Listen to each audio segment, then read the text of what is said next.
Hey y'all, welcome back. So we are here to talk about my 6 rebounding tips, or my 6 tips for getting started with rebounding. These are things that I figured out on my own that really helped me out, and hopefully it will help you out too. The number one thing is your rebounder selection, guys. Absolutely, the number one comment that I get on my videos is people saying they hate their rebounder, or that they're on like their second or third or fourth rebounder because there's so much trial and error in trying to find one that works. A lot of things to consider. Of course, you have your budget, the amount of space that you have. If money is no object, then you're going to get into like which brand do you want? And I have the Acon 44-inch round, right?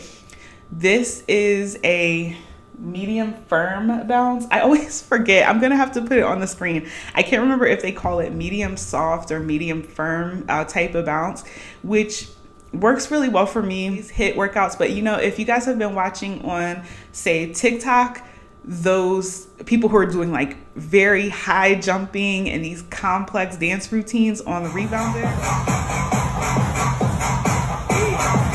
they're jumping on rebounders with a very firm bounce.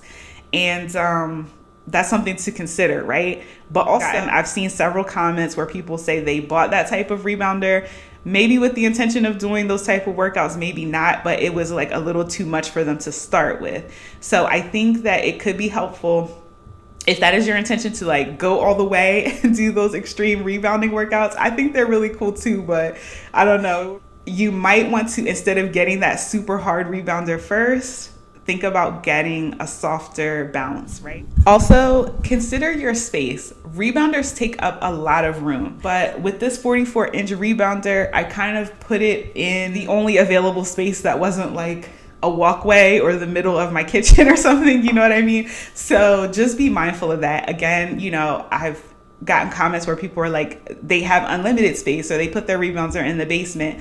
If you're putting your rebounder in the basement, think about your ceiling height, because surprisingly, there are times when and especially depending on your height too. I mean, I have pretty high ceilings here and I'm also short, but just keep that in mind. Keep in mind your living space, and the fact that at some point in time, you're probably going to jump pretty high off of the rebounder during a workout, depending on your goals and what type of fitness you're doing, right? Of course, maybe, you might be someone that's like basic bouncing the whole way through, and that's fine too. Another consideration is footwear.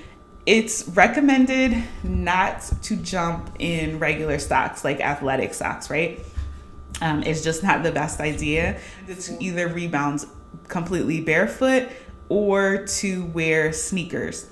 So for me, I've talked a lot about just getting familiar with the rebounder. An awkward feeling. You almost feel like you're on water. I mean, wait a minute, who walked on water? Happy Easter, by the way. Easter's right around the corner. Or maybe like sands. It's almost like you're standing or trying to walk on sand. And I'm a person who I just prefer to go barefoot. And also, at different times, like let's say if I'm on vacation, I'd rather, if I'm like walking, in like running water that's running a little bit, like a little stream or something, and there's rocks and there's something could be slippery, I like to be barefoot. And that's, I feel like I have more control, or more like mind-body connection to what's going on under my feet that way. Hopefully that makes sense. And so I have chosen to rebound. I started rebounding barefoot.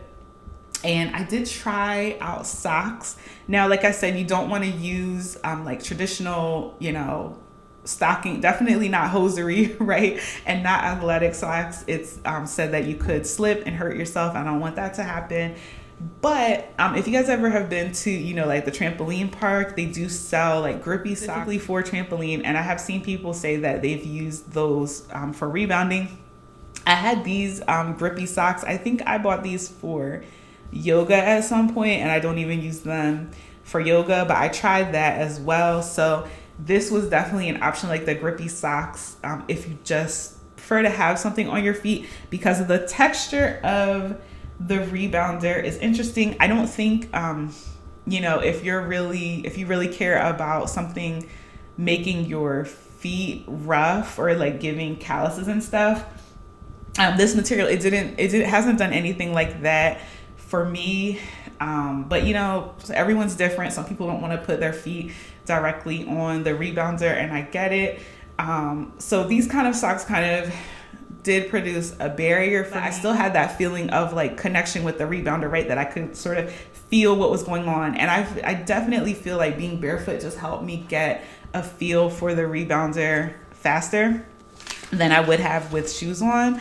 But to each his own, you know, maybe wearing sneakers is better for you.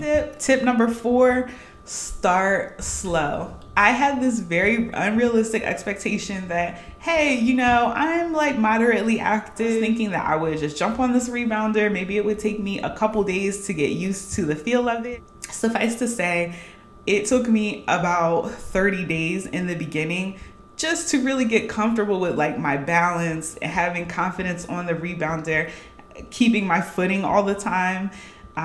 So, you know, don't be afraid to start slow. It's probably going to take you some time. You might even need to just sit on the rebounder, like what I'm doing right now.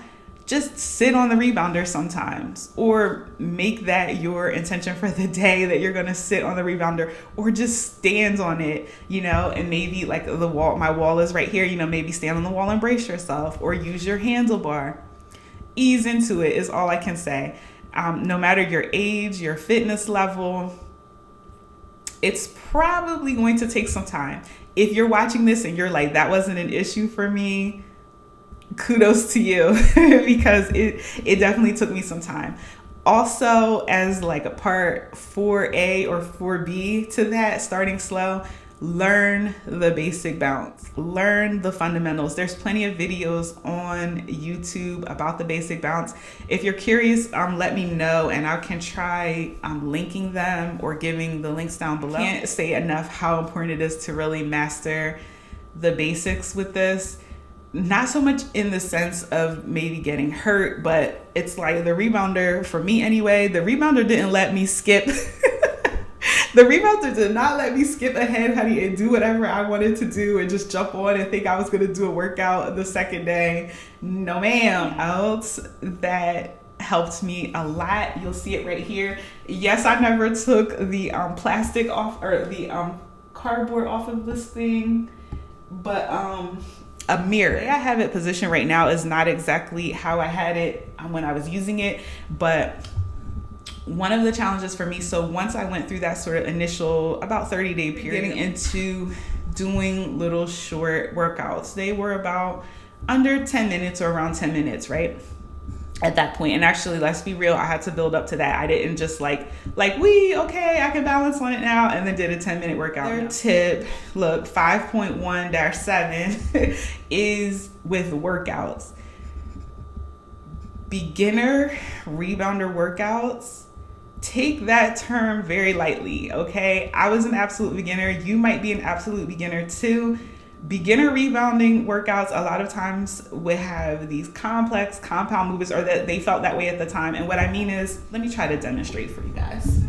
I have slippers on because I'm about to rebound now, and I didn't want the foot people to see me, catch me out here slipping, but it's okay.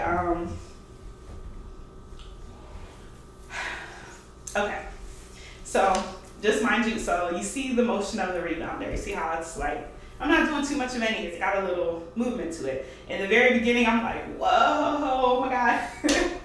Somebody help, send help, right? But so then you get into like a basic move. It might be something like this, where you're kicking, right? Probably, and they're like, kick higher, kick faster. And then you trip, and then they're like, okay, do this. It doesn't, okay, right now it doesn't look that hard, but let me tell you, back then, a double bounce is happening here. This was double bouncing. You're raising this one. See what I'm saying? Gotta add get a little bounce in. Core activation is very important with this, but you know, so you're doing this. So you're like, boom, boom, you're doing 2 with your arm, 2 with your leg, maintaining your balance, and doing a double, look. Now, how in the world am I getting out of breath? I think because I'm talking at the same time. You guys get the picture. But there's just a lot of movements that to me didn't seem very simple or like absolute beginner. Is to dress comfortably. one thing that I've noticed, as I've been rebounding, you know, in pajamas, let's say, or very loose clothing, sometimes yoga pants, different things. Like, I feel the best rebounding when I'm just wearing like a pair of shorts or pajama pants or something, like just loose and flowing. I don't know. For this video, I definitely wanted to have everything kind of a little held in, if you know what I mean. Because I knew I was going to jump on the rebounder, and also to look like an official fitness video as well. Oh, and here's another tip. I just thought of this. So Jump in Jax, I love her channel, and I would say definitely, try to find an influencer or someone, a fitness influencer or workout guru or whatever that you like, that you get excited about doing their workout. On Super Bowl time, she did like an Usher theme workout, and I love Usher since I was like 14. His first album came out. Huge Usher fan, and the workout is just like very energetic, so much fun. I loved it. One of my favorite rebounder workouts of all time, and it was one of the longest workouts and the most complex, I think, that I've ever done, and it was 35 minutes, and it was like I pushed back past that plateau that I had hit. For the longest time, I couldn't get past this plateau of doing like 20 minutes or more on the rebounder, and that's all it took, right? The right music, the right workout, the right motivation.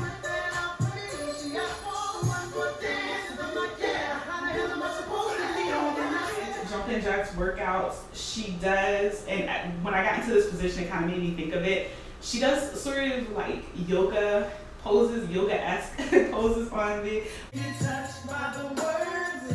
We're using the rebounder to stretch. Y'all, the resistance from the rebounder, like, it's really good for it.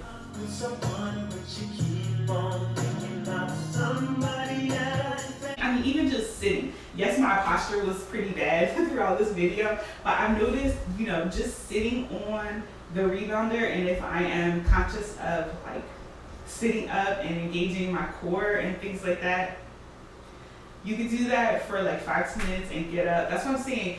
Do not be afraid to start slow. And that's a reminder for me too, is like getting back to things like that. Like literally, you can do a workout sitting on the rebounder, and it's giving you resistance. Creative ways that you could work with that too, you know what I mean, to get a lot out of your rebounder while you're still learning to rebound. With all of this silliness and ranting and everything else, it was helpful to you guys, and I will be back with more rebounding content. I hope everyone's having a wonderful day.